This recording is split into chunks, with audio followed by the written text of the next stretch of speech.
يا أيها الذين آمنوا استعينوا بالصبر والصلاة إن الله مع الصابرين. Oleh sebab itu kata beliau, jika kitab ini bertemu, berjumpa dengan jiwa yang baik, jiwa yang memang inginkan kebenaran, ingin kebaikan, maka tentunya apa yang dia dapatkan yang sedikit, dia akan perbanyak. Apa yang umum, dia akan coba untuk perinci.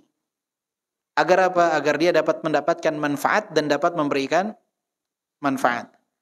Dan kata beliau, pada hakikatnya kitab ini beliau tuliskan, beliau mengambil juga dari adab para ulama terdahulu, yang mana mereka dikenal dengan keimaman mereka, yang mereka sering memberikan faedah petunjuk kepada umat, yang diikuti langkah mereka. Dan semoga Allah Subhanahu wa taala mengumpulkan kita dan mereka di dalam surganya. Ini adalah muqaddimah yang ditulis oleh Syekh Bakar bin Abdullah Abu Zaid pada tanggal 5 Sya'ban tahun 1408 Hijriah. Berarti berapa tahun yang lalu ya ikhwah? Kalau Masehinya 35 tahun yang lalu. Benar gak? Kurang lebih. Kalau Hijriahnya 37 tahun yang lalu. Bayangkan. Beliau sudah di alam kubur 16 tahun. Bukunya nyampe ke Bogor.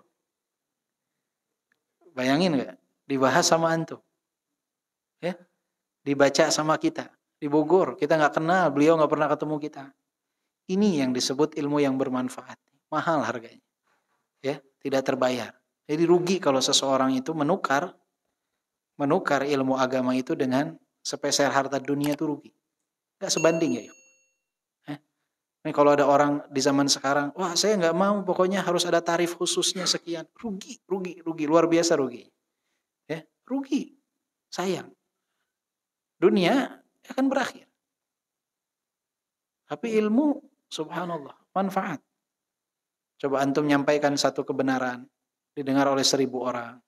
Antum share satu faedah ilmiah, kemudian dilihat oleh 1000 orang. Antum dapat pahala dari 1000 orang yang melakukannya itu, tanpa mengurangi sedikit pun pahala mereka. Coba kalau antum tarifkan, siapa yang mau baca kitab yang antum tulis, itu harus bayar kitab ini nih. Siapa yang mau harus bayar 100 juta misalkan. Syekh nih misalkan menarifkan 100 juta untuk karya tulis beliau. Kalau beliau seperti itu, bayangkan. Kalau yang membacanya ada 1 juta orang, berarti beliau hargai ilmu beliau itu 100 rupiah per orang. Padahal beliau bisa dapat pahala yang luar biasa. Tapi sama saja dihargai 100 rupiah. Sebanding enggak? Enggak, makanya para ulama enggak ada yang melakukan itu. Kenapa? Karena terlalu murah jika ditukar dengan dunia. Antum jadi khatib Jumat, didengar oleh 1000 jamaah di masjid besar. Ketika antum diundang, antum bilang, saya kalau ngisi tarifnya 10 juta sekali ngisi. Bukan saya yang ngomong, manajer saya yang ngomong, padahal tanda tangan dia. 10 juta baru mau ngisi. Bayangkan, dia mengisi tuh tentang keutamaan sholat duha. Dengan 10 juta dia baru berbicara tentang keutamaan sholat duha. Didengar sama 1000 orang.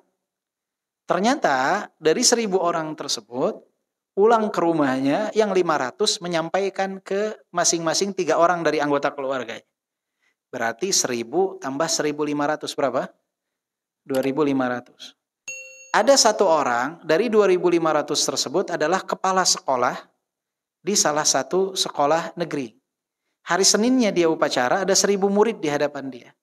Dia bilang, mulai hari ini ya anak-anak, kita akan bergantian menggunakan masjid untuk sholat duha. Karena Bapak mendengar keutamaan sholat duha misalkan.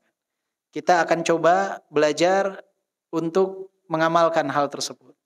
Hitung dari 1000 yang benar-benar ikut sholat duha 500. Tambah jadi berapa tuh? 3000. Betul? Nah, nggak usah banyak-banyak. 3000. Kemudian, bayangkan nih 3000 nih. 3000 aja udah sampai 3000. 3000 orang mengamalkan sholat duha karena khutbah antum. Kemudian, karena antum sudah dibayar 10 juta, antum dapat tuh 10 juta tuh. Kemudian kehilangan pahala 3000 ini. Karena antum sudah hargakan, sudah ditarifkan.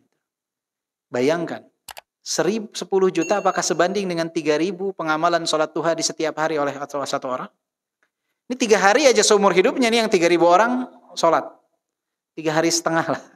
Setengahnya 4 hari, 3-nya semuanya 3 kali sholat, ada setengahnya yang sholat 1.000 orangnya sholatnya 4 kali. Jadi 10.000. 10.000 sholat duha. Sama 10 juta. Berarti dihargain berapa tuh satu kalinya?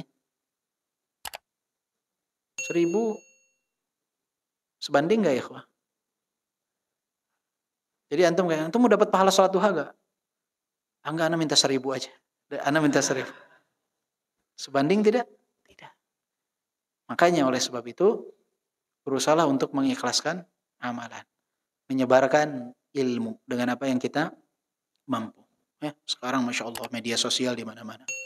Antum ada yang nomor kontaknya, sekali lihat antum tulis di WA ada 200 yang lihat. Ada yang 100 yang lihat, ada yang 1.000. Ada yang media sosialnya di follow 1.000 orang, 10.000 orang, ada yang 100.000 orang. Bayangkan gak kesempatan untuk beramal yang sangat luar biasa. Jadi jangan disia-siakan.